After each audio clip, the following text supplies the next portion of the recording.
And then here came Charlotte. And there's no doubt in anybody's mind now, or should be, she is a complete, full-fledged babyface on this roster at this point in time. She came out, she thanked everybody. She's always been about passion, consistency, and dedication. It sounded like she was running for office of what a champion does and is. It was very good, but that's what she's doing. And suddenly, out of nowhere, here comes Cruella DeVille's music interrupting. So the other program, AEW, they will announce every match down to J. Fred Frog versus Jack Off the Wonder Donkey at 100 miles an hour, courtesy of Sockface, for every show for the next, couple of weeks with graphics to match. So if you not only are taking notes, but also if you're a trained courtroom stenographer, you can take down all the upcoming AEW matches. Here, they go on the air with SmackDown with the barest idea of a match or two they might have, and everybody just wanders out as the show progresses and makes their own. Have you noticed this, Brian Last? That is a problem that has swept wrestling, yes.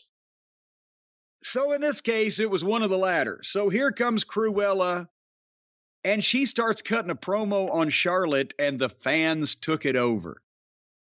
And there's I don't know if it's the Memphis Grizzlies. I saw a brief explanation on Twitter, and I don't have all the details, but there's a sports chant now in the city of Memphis at one of these sporting games. And they started doing it here to Charlotte about Cruella DeVille, which is whoop that trick.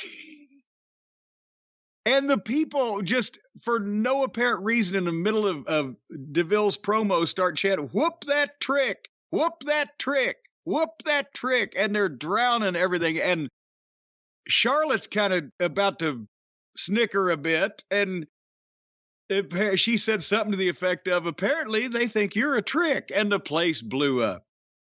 And Cruella finally gets her challenge out. And now, of course, Charlotte gets to ask the people, and they say yes. So, challenge asked and answered, we got a match.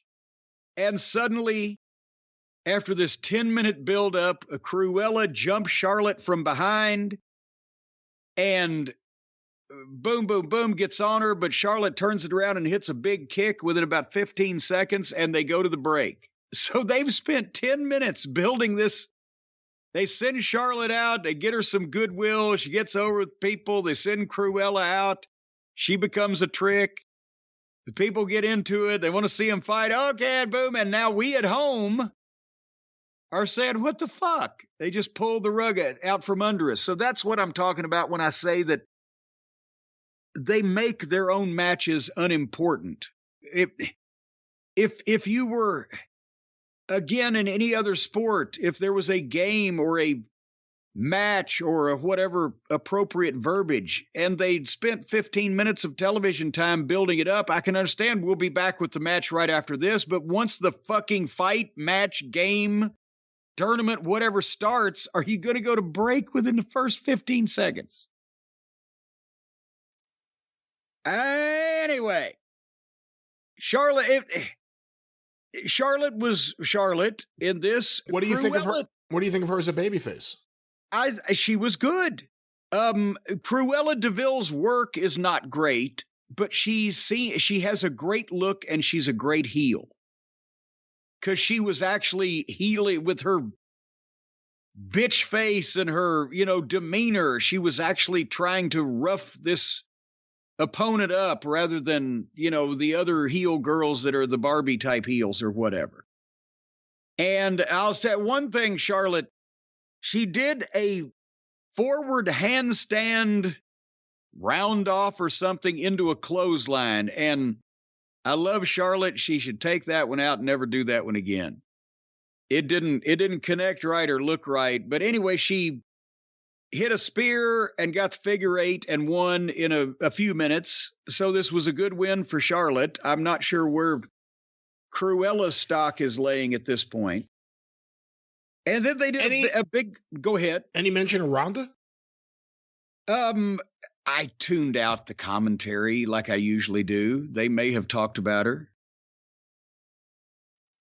Nothing really registered. Right, she was the champion. She lost in seconds to Charlotte last week. I was just wondering if they would have brought up anything.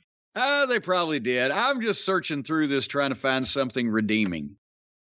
The Cody package. They're building for his return, and apparently they're going back to what they started with. It wouldn't make any sense to do anything otherwise. The dream of winning the title for his daddy. And as long as they bring him back. They need him badly. They need a top baby face. They need somebody with a story that they can half-ass sink their teeth into. And obviously it means a lot to Cody, so he's going to give it the best chance it's got. So, yes, let's have more of that.